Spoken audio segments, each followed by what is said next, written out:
No. Welcome to DXdao's governance discussion for Wednesday, February 15th, 1600 UTC. Happy belated Valentine's Day. We will look first at the agenda. So as always, starting with the proposal roundup, you can see on Mainnet Gnosis chain, and also a nice Swapr snapshot. And then the discussion items, just wanted to briefly go over two things in the forum. This month in ENS DAO was just posted, so a little bit of update on ENS stuff, and then the years in the ETH DXd Gnosis chain liquidity proposal, and then carving out a big chunk of the time to discuss Karpatkey's DXdao Treasury Guild draft proposal. And then you can see some of the other also worth checking out things there. So let's start with the proposal roundup. You can see this one here at the top, actually, for Candy Fork vested DXd has not been executed yet. I think I actually did put a transaction in for that, but gas has been pretty high the last day. Thank you, Blur, for that. So we don't have that, but yeah, I'll execute that there. And then we have Venki DXd vesting claim and also Arbitrum proposals reimbursement. We actually talked about this last week. That will go through there in 4 hours.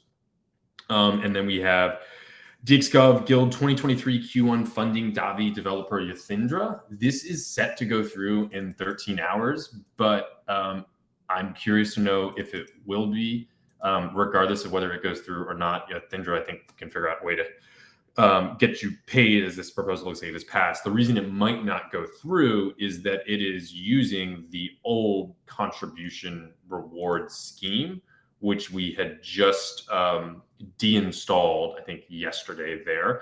So actually you see on the Alchemy one, it's automatically gone, right? So we just have the new funding and voting power one, but we were kind of curious to see if you'll be able to redeem this proposal even after the scheme had been deinstalled there.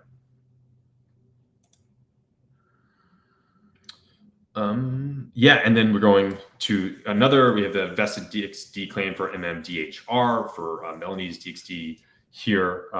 And then that is, yeah, going through another day here. And there's a lot of these different vested DXd proposals going through, partially because at the beginning of the year, partially just as a lot of different logistics things are tied up there. So it's nice to see. I think most of them are very easy to understand, with links and then the spreadsheet there to evaluate those. Then we have Ross Nielsen level up approval and DX Guild funding. So this, as Ross says here, is through the new scheme here. And so this is, approval for additional allocation for level 7 increase for Ross. I think it's 2,000, 2,000 XDAI that's sent there. And then we have a couple different redemption balancer proposals. I have had a chance to look at this one, but I haven't had a chance to vote on it again because the gas is waiting for that to come down. But this looks pretty good here. You can see it's for about $16,000 here, and I think that's 24.5 DXd. And then there is another one. No, that's the last one. And then here, this is actually a wrap. We'll go to Alchemy just to look at this. So this is actually a wrap 400 ETH. So this is using the Mimic vault. So all you do is just send the ETH to the vault, and it automatically wraps it and sends it back to DXdao. You can see kind of that happening here. I think we've done, this was the test one, 1 ETH. There, and then you can see these others, the 400 ETH there. So this is the internal transactions, but then on the I feel like it should have the WETH transactions there. It goes to the other smart contract. You have to click on. Oh, in this one. Yeah.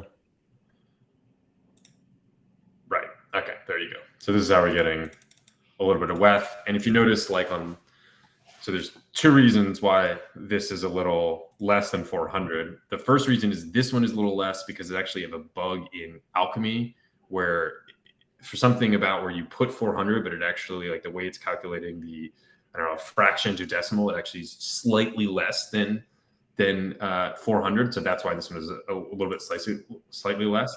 And then these other ones right here, this is a previous one. The reason this is slightly less is because this right here is the gas fee that's going to the bot that's executing the transaction. So you're sending the 400 ETH, getting it wrapped, and also paying the bot that is actually doing the gas fee for that. So I think a very, very cool vault that Mimic built for us, and is just very, very handy. Okay, and then why don't we head out here? We have one more, I think. Let's go to this one over here too.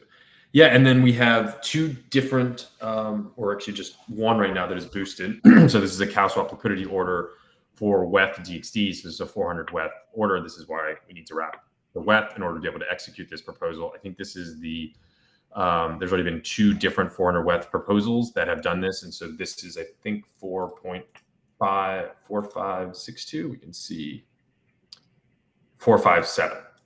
So when this was submitted, that was 70% of NAV in terms of ETH terms. And so that's what it's doing there. It's putting an ETH order there out for DXD at that price there. And so that is the first one that will pass in 6 days, or just under 6 days here. There was one that passed over the weekend as well. And then this has been submitted, and I put a 36 GUI boost on it to start the day, but gas has been annoying the whole day, so it has not started to boost yet. But this is just another one, but instead of Dave doing it, I was able to figure this out a little bit and put an order here. So you can see here, this is actually just for 200 WETH. I think it makes sense maybe to split them up a little bit. And you can see the price here is 0.4629, and was the price when the Treasury was last. If you can look actually on this sheet here. You can see there that was the price there when this was submitted. So that'll get boosted, and it'll be another 16 days.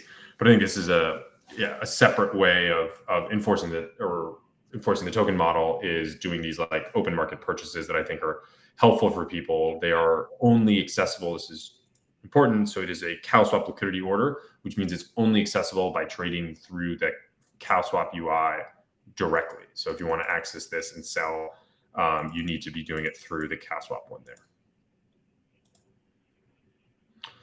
Okay, I think that was it for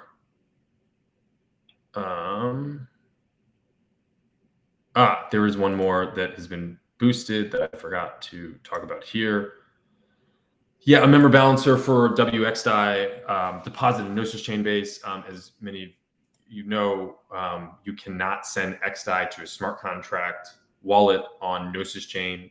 We have the same problem on Mainnet for ETH, which is tough because we have some funding we want to be able to do to different smart contracts, whether those be multi-sigs or whether they be the guilds themselves. And so we need to figure out a way to get some of that in the Treasury. So in order to do that, I wrapped some XDAI and sent it to the DXdao Treasury here. And so you can see that here is 9,200. And then I'm just requesting the USDC amount of that for on Mainnet here as a member balancer there. And then I think in total, now you can see, I think there's about 77,000 XDAI, and then about 11,800 WXDAI, and then USDC just at 6,410 there. So, since people are not doing as many proposals through there, I think this should be enough for Gnosis chain, especially because we've had some proposals coming through in the last month or two that are actually about the end of last year for November and December.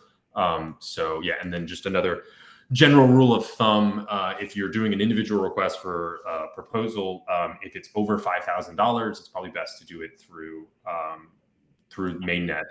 They depend differently if you actually want to be distributing those funds on Gnosis chain, but that's a general rule of thumb there.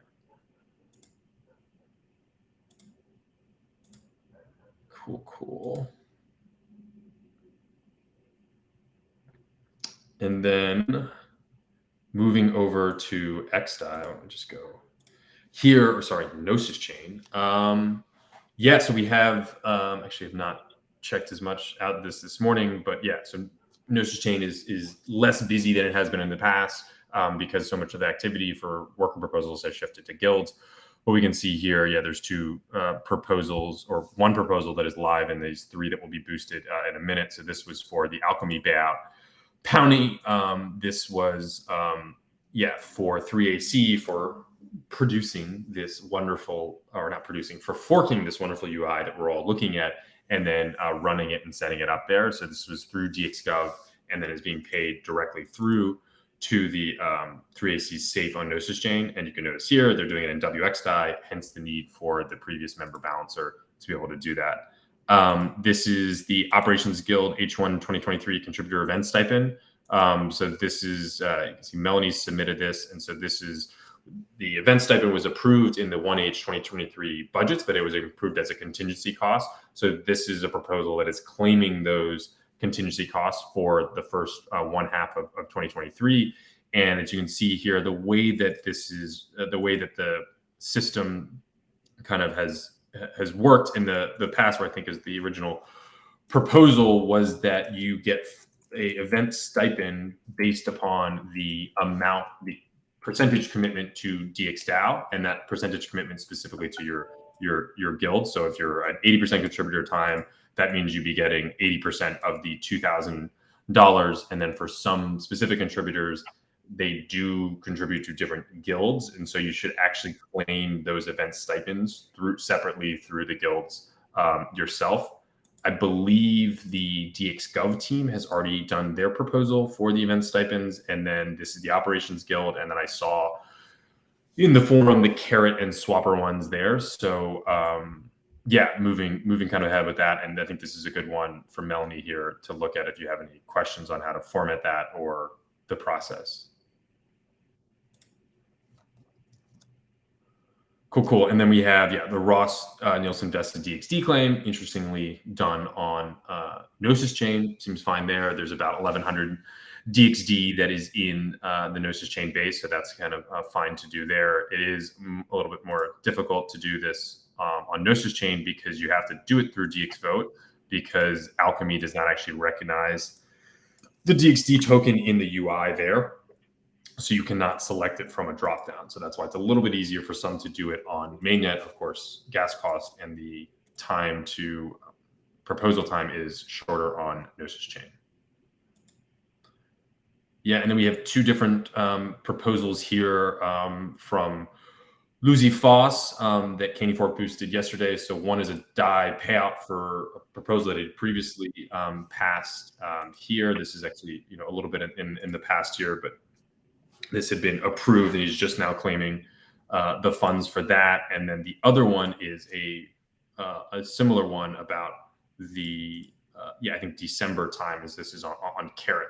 I think, as I made a note in the forum, so I think this one is actually not requesting any funds right now, but so this one is from November 26th to the 25th, and so for November 26th until January 1st, that will all be done through just this proposal as you are submitting it here. But going forward, this this compensation has actually not only already been allocated, it has actually already been sent to the Carrot Guild themselves. And so for Lucy Foss to claim this for the second half, that'll actually be claimed through the Carrot Guild, not through the Gnosis chain base.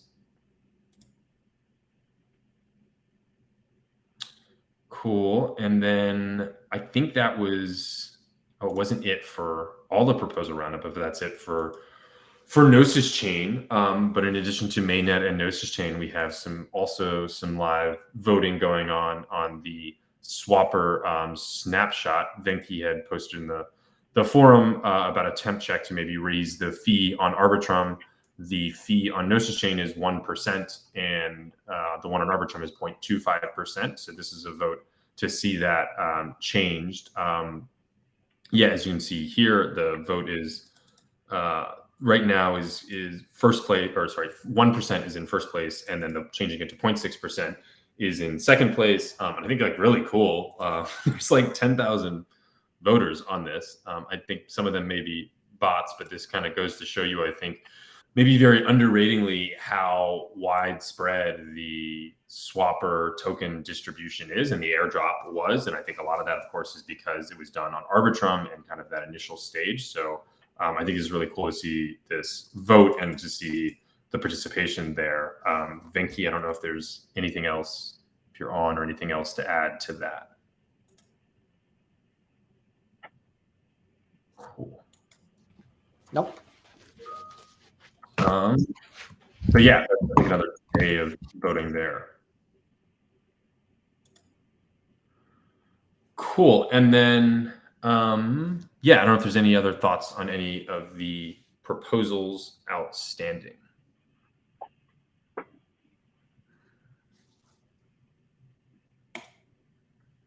Cool. And then just posted this at the end of last week, so just wanted to call to attention this month in ENS DAO, just a review of some of the things going on in ENS DAO. So as a reminder, DXdao has 46,000 ENS tokens that it was given in the initial airdrop. That's about $600,000. Those are, the voting power for those are delegated to caneyfork.eth. So Caneyfork has been participating on behalf of DXdao in this. And so the two big kind of things at the beginning of the month are one, the funding working group budgets for Q1 and Q2 2023, and then two, treasury management through kind of two separate things. So one is this 10K sell into USDC, and then the other one is the continued work on the ENS endowment by Karpatkey there. So some information about where the Q1, Q2, Q2 budgets are allocating their funds. So Caneyfork did vote for this, and you can see here, this is, it's only for half a year, but this would annualize the DAO spend to these three working groups to $4.1 million. That doesn't include the payment to ENS Labs, which I think is $11,000 streamed daily, which is in total $8 million for the, $4 million for the year. So that's like an $8 million total budget for ENS DAO. I think it's always, I really enjoyed like getting to know ENS governance a little bit more, learning how different DAOs operate, and then just like seeing their budget process is interesting, and then also seeing where they're actually allocating funds here. So just kind of looking at this here, you have the three different groups here for 935, 364K, and then 250K.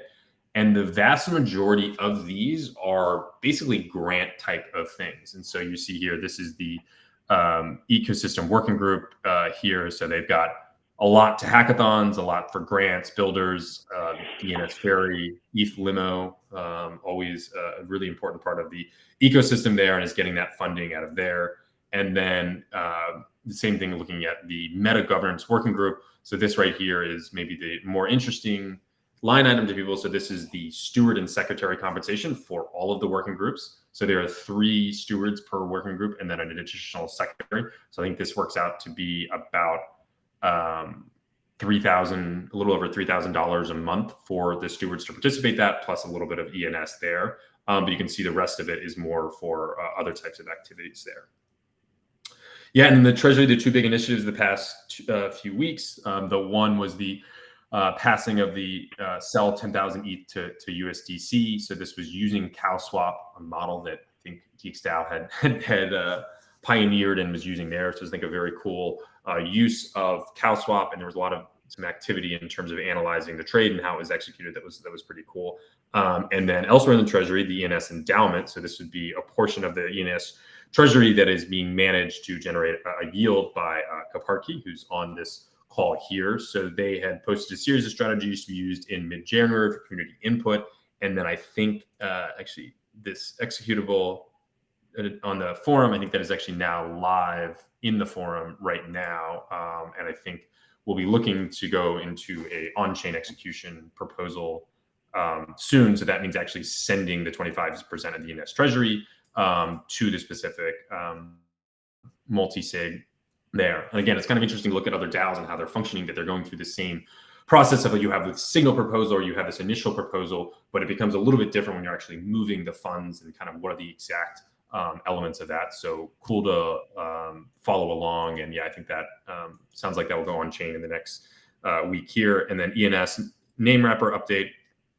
So this is just a huge upgrade that's long been talked about in the ENS land. So it is deployed again on Gurley in January 30th, and they are working through this, but there's a bunch of cool things that enables for this, and that's the big thing on the technical front there. And then, yeah, some other interesting updates here. I think this is a cool one. It's an incredibly simple tool if you want to have ENS names resolved for Google Sheets. It's really, really cool. It took like 60 seconds to install. You just don't have as many use cases to actually resolve ENS names to their Ethereum addresses that I would like, but I hope in the future I would. And yeah, you can check out anything else there. And yeah, that's ENS this month in ENS.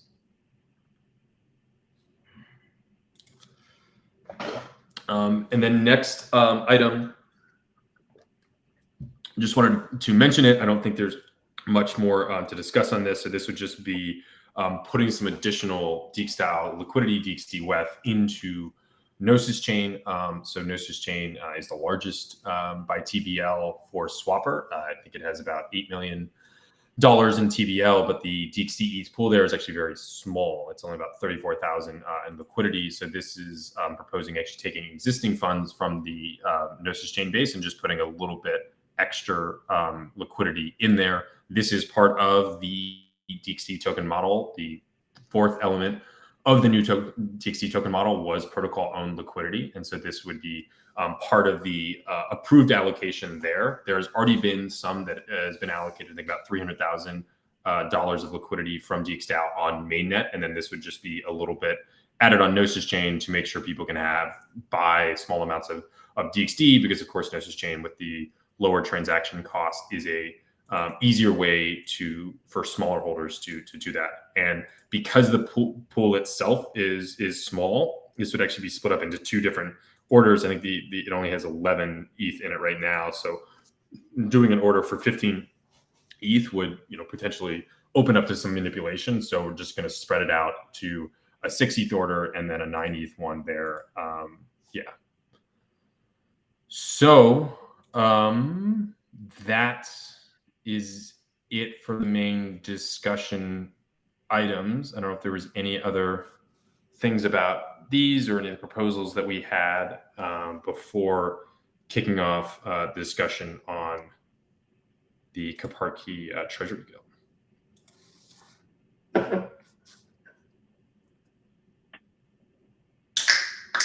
Sorry.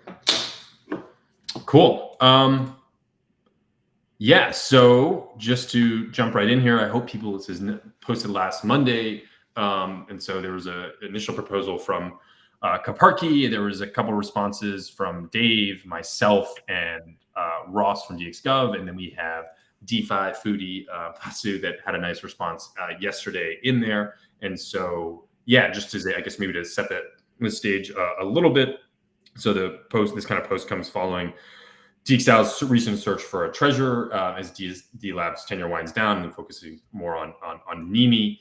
And so there are, so we've been interviewing some different candidates for that. And this is kind of an interesting idea of being like, well, here's a role, here's some services that we need. Does that need to be filled through this like traditional individual contributor mindset, or does that can that actually be fulfilled through like an entity or a company or like another DAO like Karpatkey? So yeah, I think that's where the background for this is. And so, yeah, we can turn it over to Ruka and Fasu. Thanks, Chris. Hey, everyone. So this is actually our second proposal. The first one we did was in June last year, but it didn't go through because it required trusted signers from DXdao, and that is against the ethos of decentralization of your DAO. So we have further developed the Zodiac Goals modifier and tested it. Since last June, we started working with Balancer as well, with CowSwap, and recently with ENS, as Chris mentioned. And what we could now do for you is use the Zodiac Goals modifier and post one initial overarching strategy that would include at a high level all the protocols in which we would operate, and that would be subject to the vote of DXdao. So once that strategy is approved, the system would only allow us to do whatever is included in that strategy. I mean, it would forbid everything except what was approved by DXdao. So what we would do as well is to coordinate the creation of the Treasury Guild we would source, recruit, and train its members to be able to take care of all things financial for DXdao. And basically then we would, carry out the weekly strategies, implement them. We would set up, of course, Zodiac first. That would be the initial effort. It would be the setup of the presets of the Zodiac roles modifier to allow us to work. And then we just go ahead and carry out the strategy. We take into consideration the liquidity needs of DXdao to make sure there's always liquidity to face any obligations, and to maximize the runway. We'd make sure that there's enough liquidity for DXT redemptions as well whenever they are needed. And then we just go ahead and optimize the idle funds to earn a yield and increase the treasury size of DXdao that way. Well, there were a few questions on the proposal, which I answered. I don't know if anybody has any questions in particular, if you'd like me to go through anything specific about the proposal itself.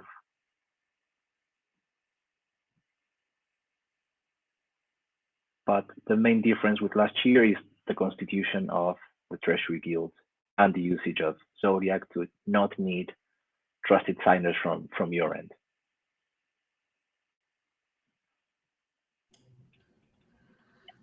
Cool. Any thoughts, reactions from anyone else? Well, of course I will speak, but that's why I was speaking to start. I thought I would get out most of my speaking over the first 25 minutes, but yeah, I can ask a few questions that I had in the forum, but if anyone else has any questions, feel free to, I guess you can raise your hand on the Jitsi or just open or just take off mute. Yeah, I mean, I think just maybe just looking at highlighting some of the bullet points that I said in my response. And so I think thinking about the goals of the treasury management and DXdao's needs, and I think as someone who has worked with Dave very closely, as someone who is involved in governance incredibly closely and has thought about these things, not just for DXdao, I've also seen it in ENS. I've also been following and writing about the DeFi space for almost 4 years now. So I think I have a good understanding of the different things that are needed. And I think there's like 3 different things that I kind of see as the main core of what DXdao's needs are. And this doesn't necessarily have to be all filled by a single person or a single entity, but just what I think is the need is, so 1, provide insight analysis to DXdao on treasury allocation changes. 2, execute on investment decisions made by DXdao.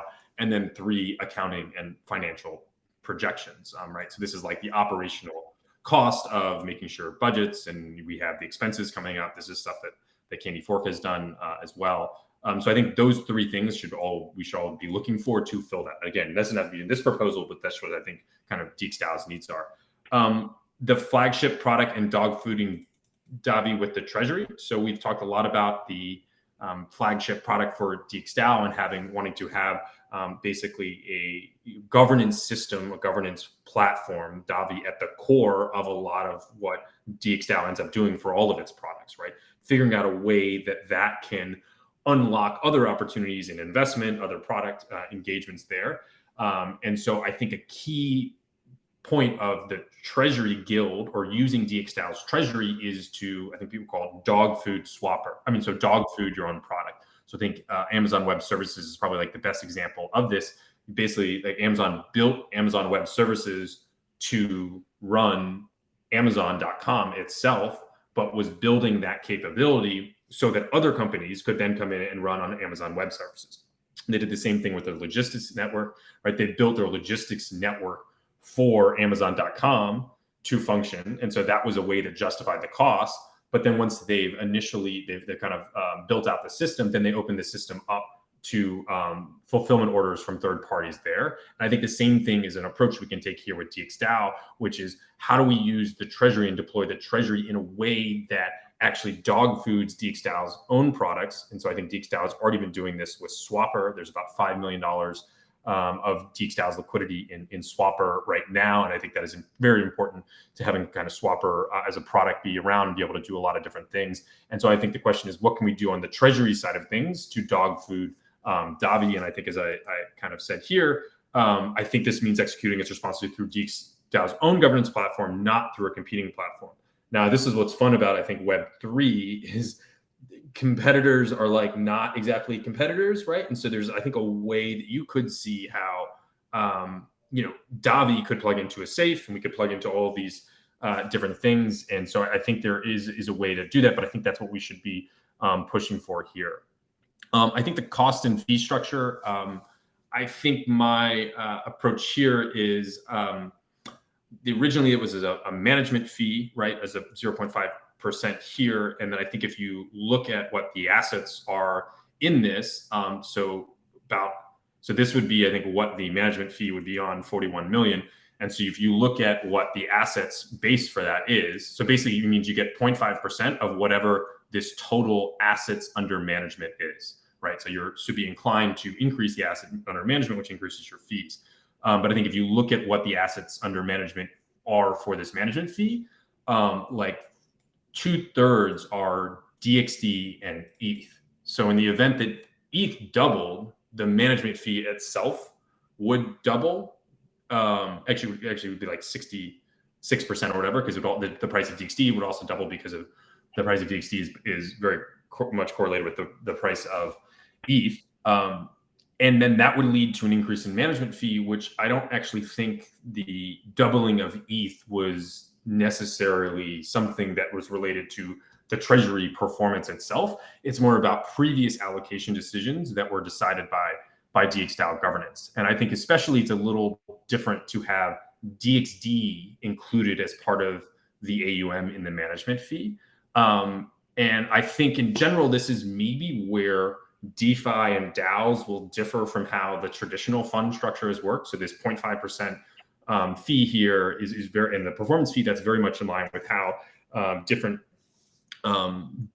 traditional fund structures have worked. But I think what's exciting about being in DeFi and being in DAOs is the ability to possibly automate these things. And if we can automate these things in a way that they shouldn't cost more as the number of assets scales. So I think that's maybe something we should be thinking about here. There. And then, yeah, that was kind of the main things we could see. This was actually just the what they had proposed to put in for ENS. So I just maybe took this as a sample one there, kind of maybe looking at what some of the deployment strategies are. And then, yeah, I think reporting advisory and partner advocacy, I think they've done a lot of really great work. This should have had maybe more than one click here, but this is just like a really great review that Karpatkey did of 2022 in year in review for Gnosis, just kind of looking at a whole bunch of things, good things, bad things that they've done, but also like what else, I think this is looking into business development, what else they can do to like kind of promote that. I think there's a big advantage to having an advocate on that. And so, yeah, I think there were, I guess Dave and Ross also replied, and then you could see Fasu's reply here. If you want to go through that, maybe we find, there's some. Yeah, regarding that, just for the record, there is a correlation between the effort Karpatkey would need to do and the assets under management. But I think you do have a point with the increase of the ETH, for example, where we would have no incidents. So what we are proposing would be to change that, instead of having a percentage of the AUM, having a fixed fee of 390K a year. And we would have 3 full-time equivalent contributors working on DXdao, and they would take care also of providing additional services as we enter there, including business development, accounting, reporting, and budgeting, as well as the treasury management services originally entered in the proposal. So yeah, we would be willing to offer that as well. That would be an alternative, and we came up with that after reading your response.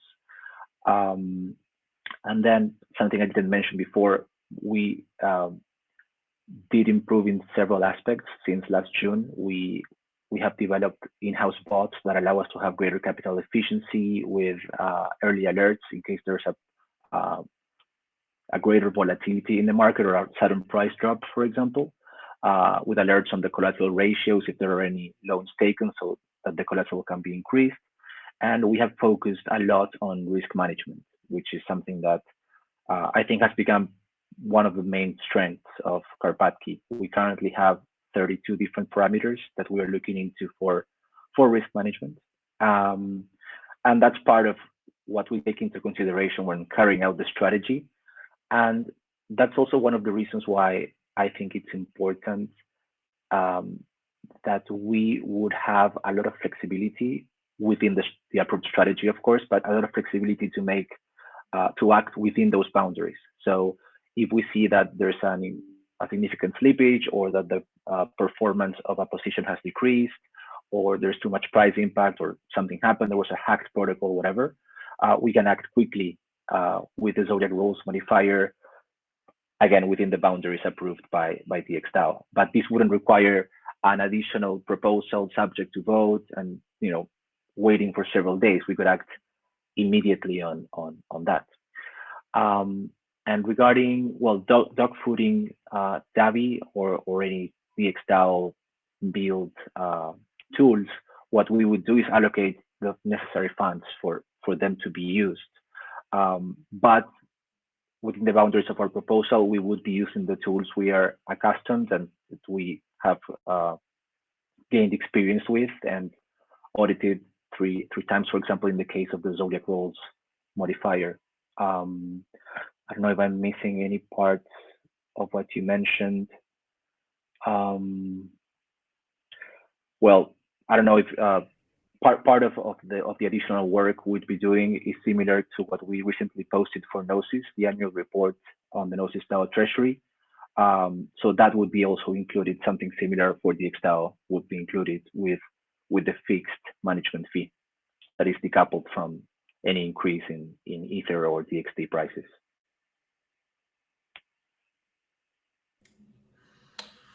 Cool. I'm just reading. There's two questions in the chat. Maybe the first one is how is this working alongside the search for a treasurer position? Does this fill the role? Would the role still be needed? I think so. Just to take a step back, so Karpatkey, as I said, we'd had a long relationship with them, talking back last year, and obviously, I think a lot of people are in the Gnosis ecosystem, and so follow some of the work they've done there, and so they've been engaged there. The Contributor X team has also been leading a search, a job posting search for an individual contributor, because we previously had Dave filling this role, and that has, I think, yielded. We're now at like 2 candidates that I think we can think would be an interesting fit. We could kind of work, see how things are there. We have not finished that process yet, and then there's also another group, Avant-Garde Finance, which I think Karpatkey is very familiar. They were the second place in the ENS endowment vote there. That has also been in conversation with us. I actually just saw a draft proposal from, or I think it was more like a draft intro from them that they're hoping to post in the forum this week, and then aiming to be on a call next week. So I think that's where there's a couple different things kind of moving on there, and there isn't like a clear process for how we should move forward. But I think over the next like week or two, we should be having this conversation more out in the open. And so I think this Karpatkey one is the first one that we can have. And then I think in terms of, does it fill the same like role or needs? I think just kind of going back to maybe what I said here, I think these are the things that I think we kind of need in a lot of different ways. And so I think having all of these would maybe fill the role, maybe not the whole left by Dave, because I think one of the things that we noticed here, I mean, when kind of Dave is working and doing a lot of different contributions, like he definitely has a contributor mindset, which is like, what hat am I going to wear today, right? That you're contributing to lots of different things off of DXdao, rather than maybe just focusing on like one super specific thing and being able to do that. Whereas I think once we do go more towards this like entity company route fulfilling a service, we probably move away from that contributor type of engagement and more to something that is providing a specific service or value. And I think the question there is maybe on some of the operational things. So like Dave is always one to vote on my, you can do coming up with the GIF for this. He's always the one to make sure he's voting on different proposals on chain, on mainnet, right? Just voted for the ENS renewal proposal, which I think other people should have voted on, but Dave was the only one that voted on that. So there's like a whole active side of governance there that I think Dave has been very good on, that maybe we'd be also looking to fill, but I'm not sure if that necessarily needs to come directly from that. And so maybe we can chat there. And then, so I think answered that question from Ross G. And then Daddy Maddie asks, can you share an example of the most robust financial reporting delivery you have produced? Yeah, and I think Ruka actually just replied there.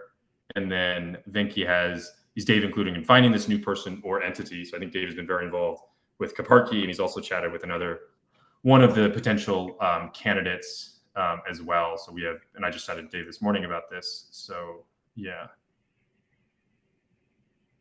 And then I don't actually know what that GIF from Dave is, but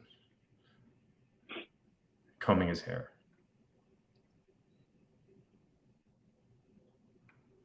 Shy, okay.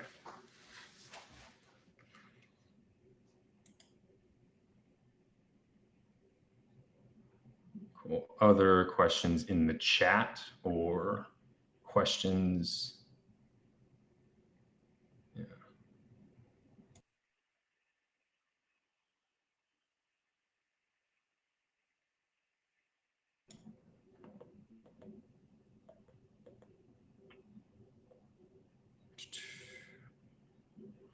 Going once, I'll have a sip of my.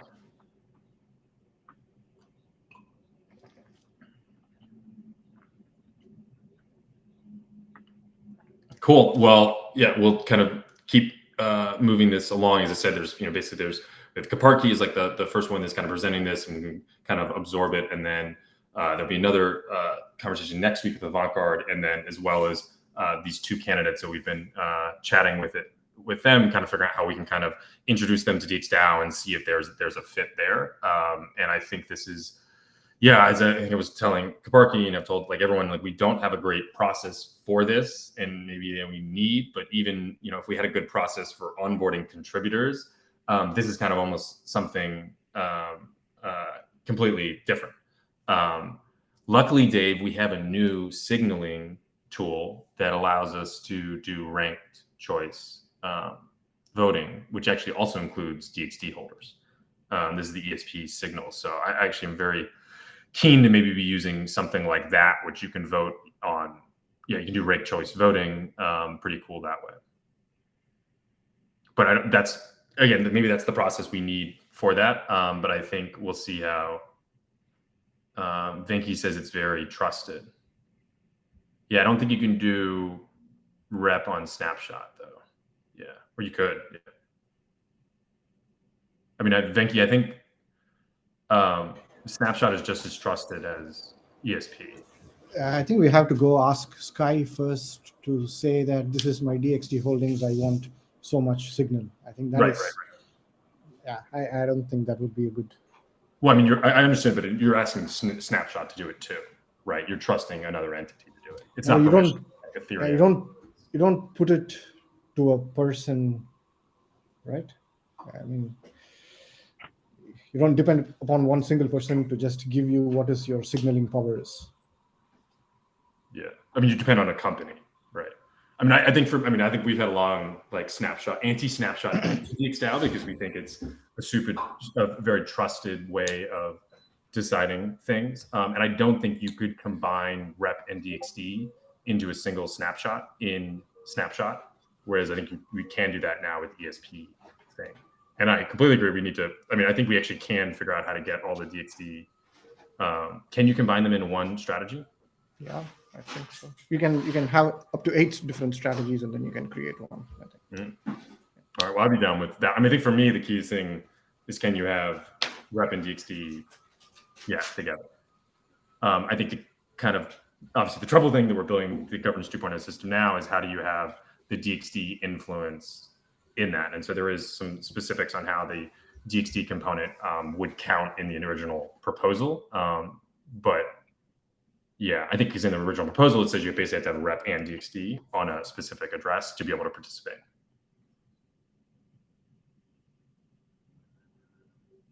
Anyways, this is a good discussion on like how do we, I think what Dave said, how does DXdao make a decision there? I think we are in the trying to find some discussion phase now. It'd be great to hear other people's thoughts there.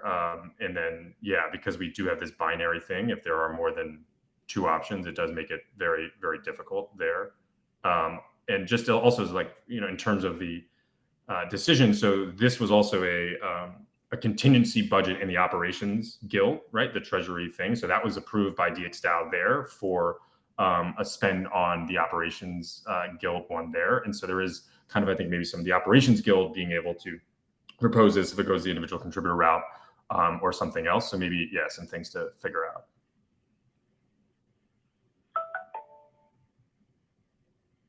Cool. Any other?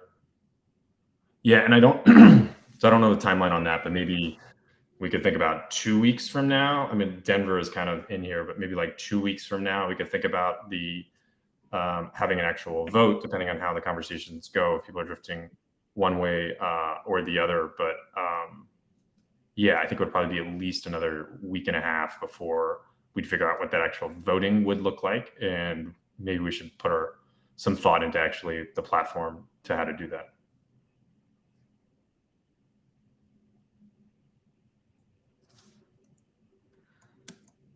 Cool. Awesome. Well, thank you, Karpatkey, for coming on and presenting and answering some questions here. Yeah, please take more questions to the forum or more comments to the forum. Yeah. Thank you. Cool. And then just some call to attentions, the also worth checking out section here. There's a post from Keenan on the phase 3 DXdao's vision, mission, and strategy here. And there's also a maybe hot take from yours truly on potentially slightly adjusting it from enable community freedom to enable community sovereignty. Some thoughts there. So if you have any hot takes or opinions on this, do go there. And then we have next week on Tuesday, there is a priorities board monthly check-in on February 21st at 1700 UTC. So that's an hour after the developer call. And then there is a DXD Monetary Policy Committee meeting on Thursday at 1600 UTC. That's during this normal time slot.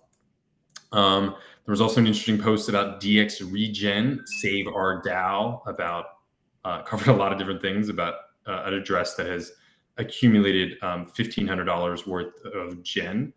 And then, yeah, there's a nice post from Venki on Swapr Guild 2023, H1 funding new developers. So this is similar to like DXgov in terms of having a contingency budget and then to find a new developer and then finding that one and posting and getting that funding there. So I think that was posted last week there and still no comments. But if you, yeah, any thoughts on that, go to the forum.